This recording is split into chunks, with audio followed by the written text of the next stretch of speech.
Kita asing mengutuk orang lain, menghina orang lain, mencemooh orang lain, bahkan meminta kepada Tuhan supaya Tuhan mengirimkan azab atau bla bla bla dan sebagainya kepada orang lain supaya orang itu binasa. Ini patut dipertanyakan dan kita patut renungkan apakah ini sudah benar atau tidak. Haleluya, haleluya. Assalamualaikum warahmatullahi wabarakatuh. Salam Aki. Aku kabarkan Injil keselamatan. Bapak Ibu Nusi Tuhan, ketemu lagi dengan saya Evangelis Avraham Effendi Usman. Bagaimana kabar Bapak Ibu semua? Tentu luar biasa. Dan saudaraku, saya mengucapkan selamat hari Minggu, selamat beribadah. Tuhan Yesus Kristus memberkati kita semuanya. Kali ini kita sedikit membahas mengenai doa yang dipanjatkan oleh saudara kita dari seberang, khususnya dari Teguh Akil Putra. Beliau putra Aceh, orang Aceh Bapak Ibu. Doa beliau supaya Tuhannya Teguh Akil Putra membinasakan saya Bapak Ibu. Nah, jadi saudaraku, kali ini kita ingin memberikan kuliah gratis kepada Teguh Akil Putra. Apa yang dinamakan dengan kasih? Karena setiap manusia itu butuh kasih.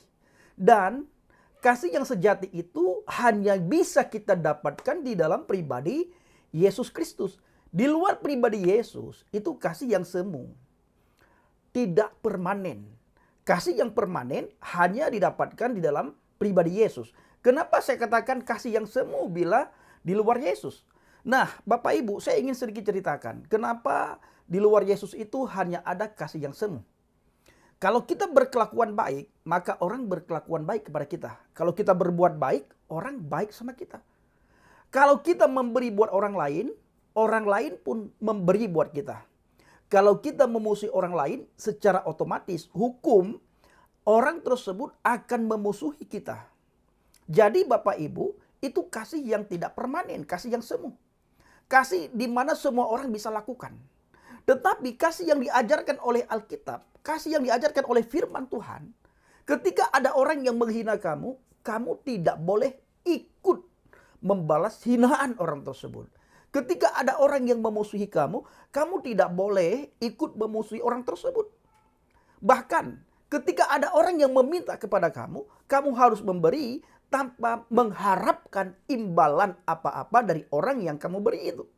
Atau dengan kata lain, kamu tidak mengharapkan balasan dari orang yang kamu beri tersebut Bapak Ibu. Nah saudaraku, kasih yang diajarkan oleh Alkitab itu kasih yang tanpa pamrih. Kasih yang benar-benar nyata kasih. Kasih yang betul-betul kasih daripada ketulusan. Sementara kita tidak akan dapatkan kasih dari seseorang di mana orang tersebut rela memberikan nyawanya buat teman, sahabat, kerabatnya, buat orang lain. Kasih yang seperti itu yang tidak didapatkan dari tokoh agama apapun, dari kitab manapun, dari agama manapun, dari organisasi manapun, kecuali di dalam pribadi Yesus Kristus, Yeshua HaMashiach, di dalam Alkitab yang mengajarkan kepada kita kasih yang tanpa batas, kasih yang permanen, kasih yang tanpa embel-embel di belakangnya. Kenapa saudara? Sekalipun kata Alkitab di dalam 1 Korintus 13 ayat yang pertama. Sekalipun aku dapat berkata-kata dengan semua bahasa manusia dan bahasa malaikat, tetapi jika aku tidak mempunyai kasih, aku sama dengan gong yang berkumandang dan canang yang gemerincing. Nah, ini diumpamakan Bapak Ibu. Apabila kita tidak mempunyai kasih,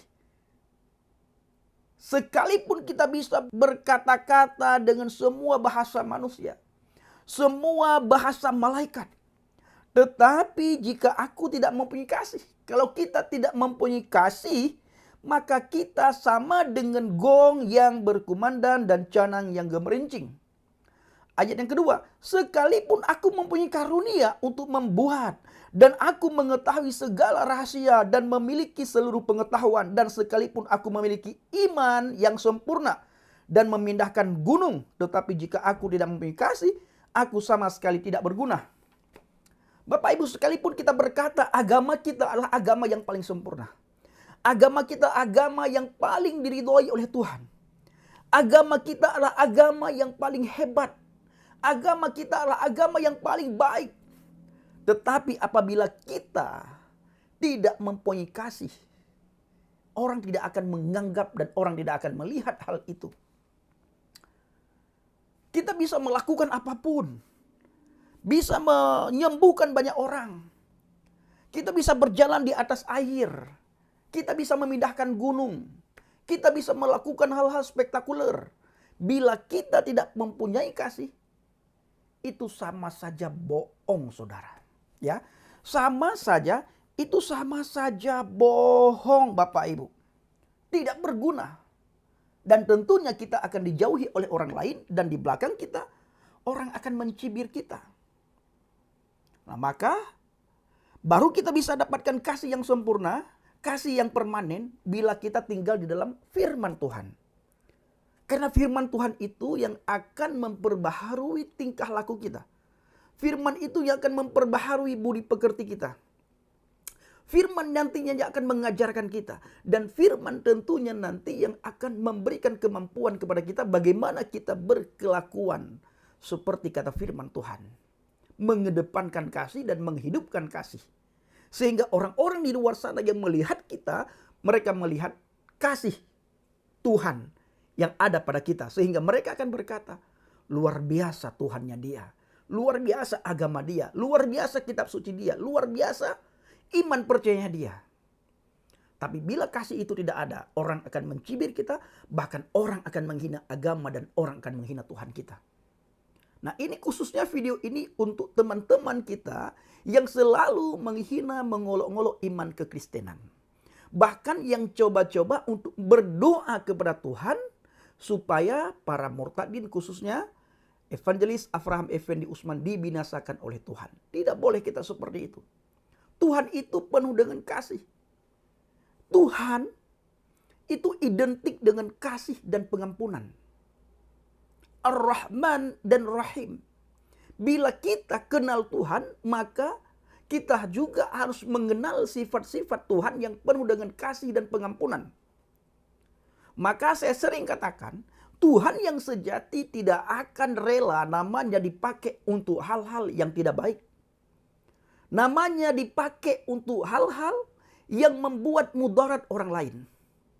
Dan orang yang dekat dengan Tuhan, yang mengaku dirinya beragama, tidak mungkin berdoa kepada Tuhan supaya Tuhan mengutuki dan membinasakan orang lain. Ini tidak akan mungkin, saudaraku. Maka perlu kita mencari Tuhan yang sejati.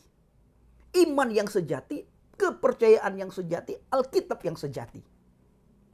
Nah, supaya apa? Kita punya pedoman hidup, pegangan hidup. Bagaimana cara kita memperlakukan sesama kita? Ini yang saya dapatkan hari-hari ini Bapak Ibu. Setelah saya percaya kepada Yesus Kristus. Setelah saya bertobat, meninggalkan kegelapan, saya bertemu dengan firman yang nuzul menjadi manusia, yang dinamakan dengan Adonai Yesus HaMasiah, atau yang lebih dikenal dengan nama Yesus Kristus. Ketika saya bertemu dengan pribadi itu, hidup saya diubahkan, pola pikir saya diubahkan, budi pekerti saya diubahkan. Maka Alkitab mencatat, bohong kamu mengasihi Tuhan, mencintai Tuhan, taat beribadah, taat beragama, apabila kamu tidak saling memaafkan, mengampuni, hormat, menghormati, atau kamu tidak saling mengasihi antar sesamamu. Bagaimana mungkin kamu mengasihi Tuhan yang tidak kelihatan? Sementara orang yang kelihatan di depan mata tidak kamu kasihi, bahkan kamu berdoa yang tidak-tidak buat orang lain. Ketika ada orang yang jauh dari Tuhan atau yang jauh dari agama, kita tidak boleh mengutuk orang tersebut. Kita harus mengajak orang lain atau mengajak orang tersebut supaya orang itu kembali ke jalan yang benar. Ini baru oke. Baru benar-benar rahmat. Kalau tidak, kita asing mengutuk orang lain, menghina orang lain, mencemooh orang lain, bahkan meminta kepada Tuhan supaya Tuhan mengirimkan azab atau bla bla bla dan sebagainya kepada orang lain supaya orang itu binasa. Ini patut dipertanyakan. Dan kita patut renungkan apakah ini sudah benar atau tidak. Maka banyak sekali hari-hari ini orang yang bertobat. Ketika segala sesuatu yang dilihat atau yang dirasakan tidak sesuai dengan hati nuraninya. Apa yang dia lakukan tidak sesuai dengan hati nuraninya. Bertentangan dengan hati nuraninya. Nah, seperti kemarin Bapak Ibu video kita. Di mana kita melihat putra petinggi Hamas bertobat. Kenapa bertobat? Karena dia melihat dan merasakan ada hal-hal yang bertentangan dengan hati nuraninya. Akhirnya putra petinggi Hamas tersebut mencari jati dirinya. Terutama sekali sebelum dia mencari jati dirinya, dia mencari Tuhan yang sejati. Ketika dia mencari Tuhan yang sejati, dia temukan Tuhan yang sejati itu di dalam Alkitab. Setelah dia temukan Tuhan yang sejati dalam Alkitab, maka putra Hamas tersebut murtad, Bapak Ibu. Rela meninggalkan apa yang selama ini bertentangan, terganjal dalam hati dan pikirannya. Dia tinggalkan. Setelah dia tinggalkan, orang-orang di sekitar dia, di sekeliling dia, yang hidup bersama dengan dia, mulai memusuhi dia. Bahkan ingin membinasakan, membunuh dia, Bapak Ibu. Akhirnya putra Hamas tersebut mencari suaka politik ke negara-negara yang mayoritas Kristen. Istilahnya kafir yang dianggap, Bapak Ibu. Ke sana mereka lari, pergi, minta perlindungan. Nah, kembali lagi Bapak Ibu, bila kita tidak punya kasih, maka kita seperti gong. Kalau kita punya segala-galanya, bila kasih itu tidak ada gunanya. Kita mengaku diri kita hebat, ahli agama, ahli ibadah, bila kasih itu tidak ada. Dan kita tidak hidup dalam kasih, dan kita tidak mengedepankan kasih, kita juga tidak ada gunanya. Ini kata Alkitab. Ayat yang ketiga, dan sekalipun aku membagi-bagikan segala sesuatu yang ada padaku, bahkan menyerahkan tubuhku untuk dibakar, tetapi jika aku tidak mempunyai kasih, sedikit pun tidak ada faedahnya bagiku. Kita punya segala-galanya, kita rajin bersedekah, kita rajin ibadah. Bahkan kita rela mati untuk orang lain. Rela kita mati untuk agama. Rela kita mati untuk kitab. Rela kita mati untuk iman. Demi ini. Bila kita tidak punya kasih, semua itu tidak ada gunanya. Dan apabila kita tinggal dalam kasih, kita kenal siapa kasih itu, kita tidak akan mungkin melakukan hal-hal konyol. Kenapa? Kasih itu yang akan mengajarin kita bagaimana cara kita hidup. Yang keempat, Bapak Ibu, ayat yang terakhir. Kasih itu sabar, kasih itu murah hati. Ia tidak cemburu, ia tidak memegahkan diri dan tidak sombong. Ayat yang kelima, ia tidak melakukan yang tidak sopan dan tidak mencari keuntungan diri sendiri. Ia tidak memarah dan tidak menyimpan kesalahan orang lain. Ia tidak bersukacita karena ketidakadilan, tetapi ia bersukacita karena kebenaran. Ia menutupi segala sesuatu, percaya segala sesuatu, mengharapkan segala sesuatu, sabar menanggung segala sesuatu. Kasih tidak berkesudahan. Nubuat akan berakhir, bahasa roh akan berhenti, pengetahuan akan lenyap, sebab pengetahuan kita tidak lengkap dan nubuat kita tidak sempurna. Tetapi jika yang sempurna tiba, maka yang tidak sempurna itu akan lenyap. Saudaraku, para pencinta Syiar Injil Habaget, firman Tuhan mengajarkan kita dan mendidik kita. Kita harus tinggal dalam kasih. Kepada saudara semuanya yang belum mengenal kasih, ayo kita sama-sama mencari kasih. Sehingga kita bisa merasakan bagaimana kasih Tuhan.